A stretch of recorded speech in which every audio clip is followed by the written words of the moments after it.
Now, from Atlanta News First, the issues that matter to you. This is On the Record.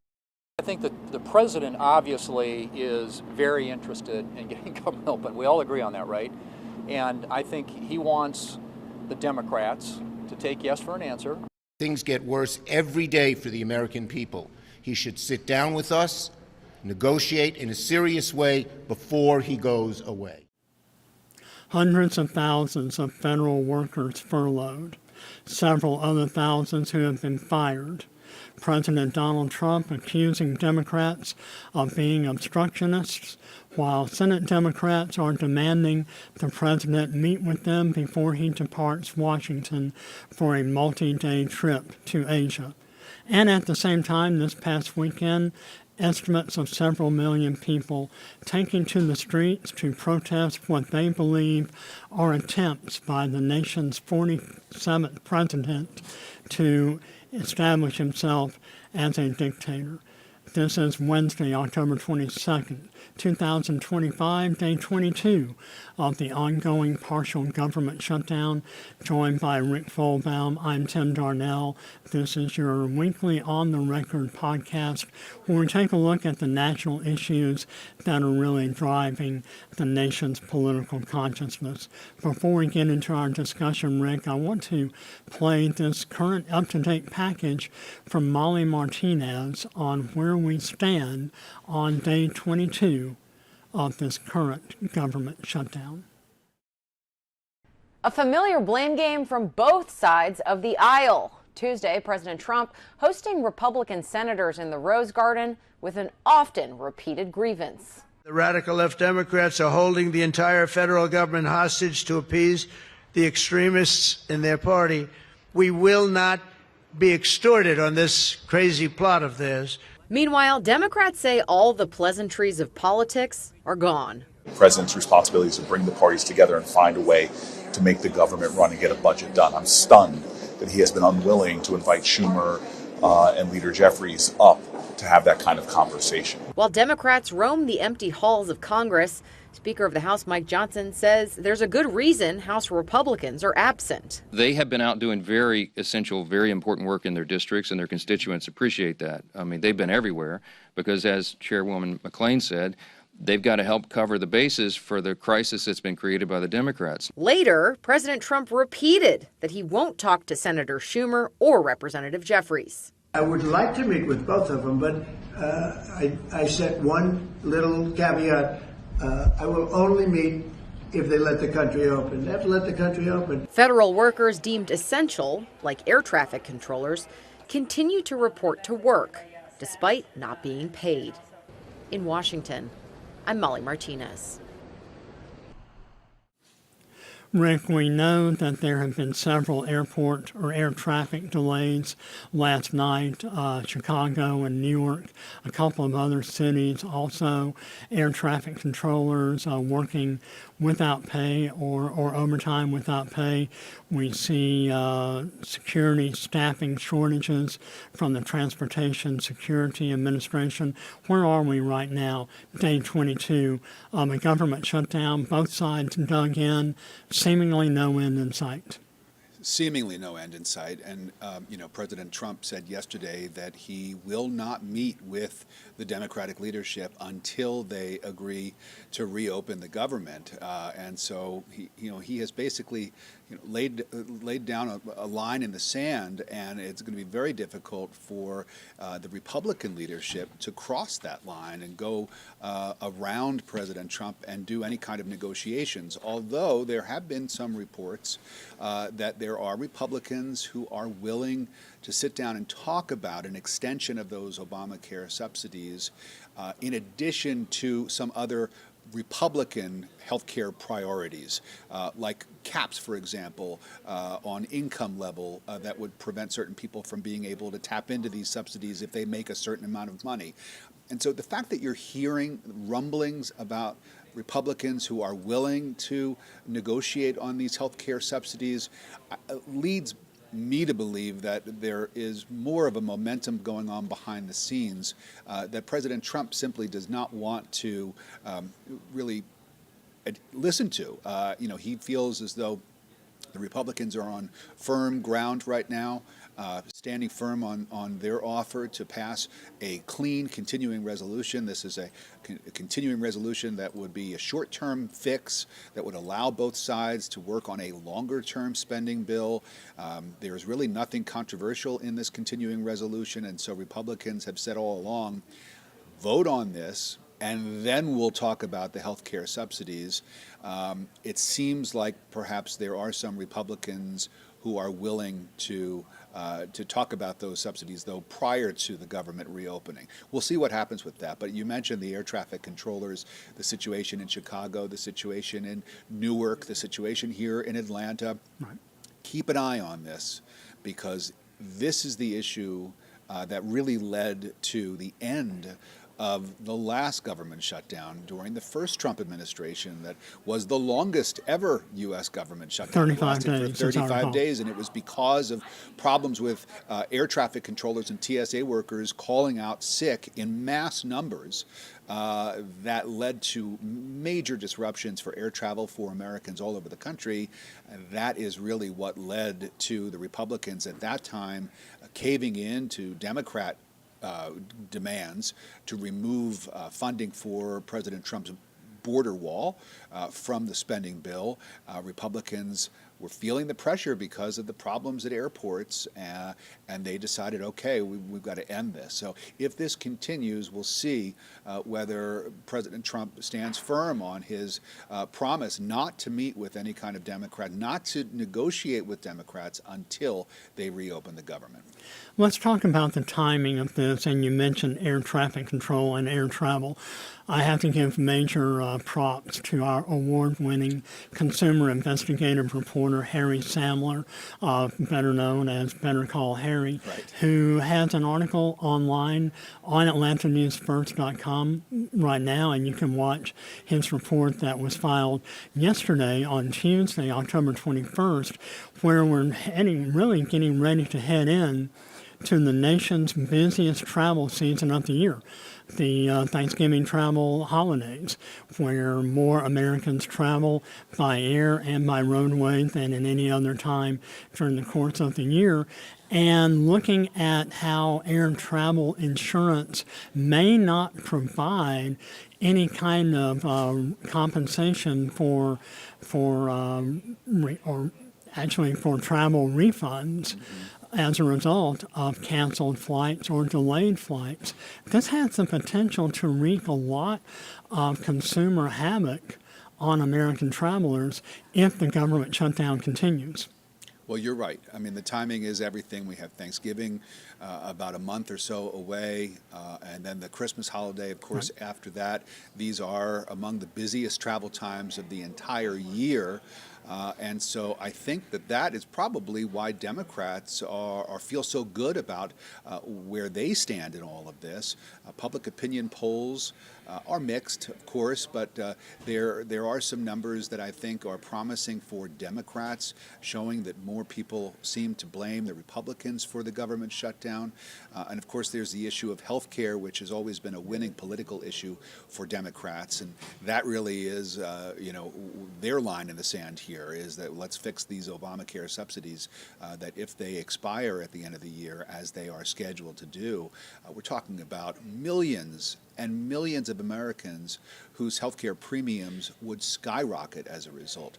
Many of these people, according to studies, would simply go without health insurance. They wouldn't be able to afford it without the subsidies in place. And so Democrats feel like they have a winning issue here, and they have the calendar on their side with the upcoming holiday travel season almost upon us. President Trump, as you mentioned earlier, is going to be out of the country for a little while. You know that Republican leaders are looking to him for guidance on all of this. It would be very, very hard to imagine someone like Mike Johnson, the Speaker of the House, defying President Trump and sitting down for negotiations with any Democrats if the president is holding firm to his promise that he won't do that. So we'll see what happens. One of the reasons I love history and always have since I really started studying it back in school was because you can really learn a lot about what's going to happen by reading what has happened in the past. History here does tend to repeat itself. That's the cliche, but it's true. And so when we talk about the last government shutdown and the way that air travel disruptions played a role in that, I would not be surprised if Republicans are not also thinking about that situation and that it might be in their best interests, especially with the midterm election coming up next year, to try to work out some kind of a deal with the Democrats. Well, House Speaker Mike Johnson has already said he is keeping the House out of session right now and will not reconvene the House of Representatives until the Senate approves a continuing government resolution. Let's talk about one of those members under the Republican banner in the U.S. House, Northwest Georgia Congresswoman Marjorie Taylor Greene, who you brought this to my attention earlier this week, where she sat down with an interview on a website, and I'm sure you'll recall the interview itself and where it appeared, but she expressed concern about the 2026 midterm elections and is foreseeing a possible scenario where possibly the House could, or Republicans could lose control of the House if they do not start really making an effort to listen to the needs and the concerns of their constituents. Well, Marjorie Taylor Greene is really fascinating in all of this, the role that she has taken on sort of as the outlier in the Republican Party, coming out and telling her colleagues on the Republican side, hey, we're screwing this up, guys. These health care costs affect Republicans as well as Democrats, and if we don't agree to fix these subsidies, it's really going to hurt us in the midterms. And she raised the example of her own children who are on Obamacare plans as people that would not be able to afford their health insurance should these subsidies expire December 31st. She has really she's carving a niche for herself here in the Republican Party as somebody who is willing to buck leadership. She says that she has always been independent, that she did not come to Washington to be a partisan Republican, but rather to work on behalf of the people, and she says that's what she's doing. Now you can go back and look at some of the highly partisan things that she has said since she got into Congress, but that aside, she does seem to be turning a bit of a corner here. What her calculations are, I'm not entirely sure. I would love to know exactly what her long-term plan here is. I'd have to think that she is playing the long game in coming out against her Republican colleagues. We'll have to wait and see exactly what comes from that. But Marjorie Taylor Greene, one of very few Republicans who right now are coming out and being critical of the tactics that are being used by their party's leadership. We're talking about the ongoing partial government shutdown. Today is Wednesday, October 22nd, 2025, day 22 of a government shutdown with seemingly no end in sight. Rick, you were talking about history, and we look at the various federal social safety net programs established. The New Deal under FDR, the Great Society under LBJ, now Obamacare, also known as the Affordable Care Act under President Barack Obama. And we also know that once a social program is enacted by Congress, it's very hard for it to ever be dislodged. That's right.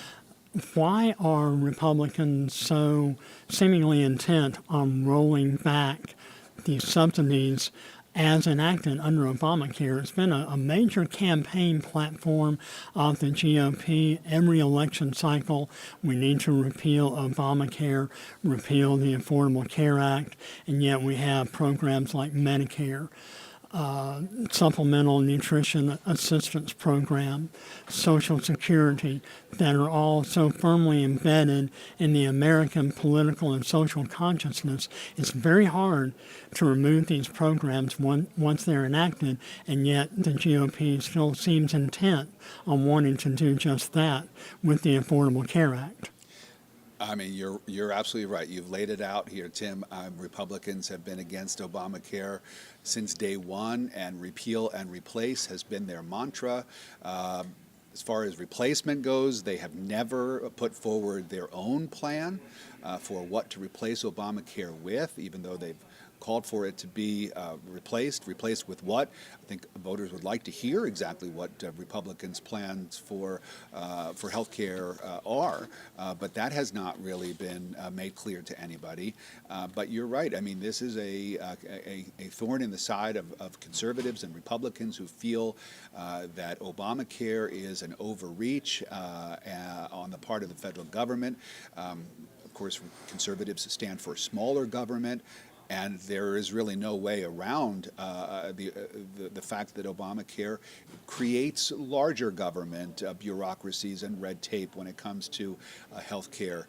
And so I think that it just sort of it smacks the face of pretty much everything that conservatives believe in when it comes to government, the role of government, the way that people should have be able to make their own choices without any kind of government interference when it comes to things like this. And so, any chance that they have to, Republicans have to, put a dent into Obamacare or put damage it in some way so as to perhaps eventually whittle it down so that so few people are on it that it just kind of goes away by itself. They're going to look for that opportunity. There's really no surprise there. I think that the fact that it's called Obamacare, that too is something that is really something that's upsetting to conservatives who were not fans of the two-term Democratic president. And it used to be that Obamacare was given a sort of had a negative connotation, that Republicans worked so hard to sort of make it almost like a curse word. But even President Obama himself said, I kind of like it now. Sure. You can call it Obamacare. I take that as a badge of honor. And that's because the plan has been successful in terms of helping people get coverage who didn't otherwise have it.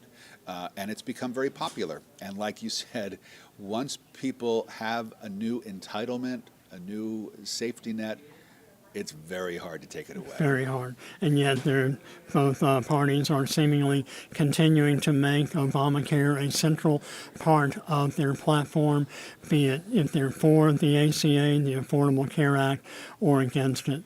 This has been your weekly On the Record national podcast here at Atlanta News First.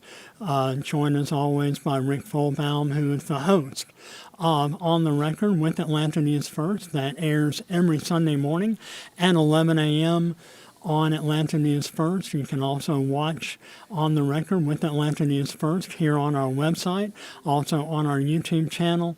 And a reminder, you can listen to all of Atlanta News First podcasts, including On the Record, available on your favorite podcasting platform. Thanks for watching and listening. Thank you for watching A&F Plus. For more breaking news, live coverage, and your community stories, download the Atlanta News First app. You can also watch us on YouTube, Roku, Apple TV, and Fire TV. To join the conversation on YouTube Live, visit our channel and hit subscribe.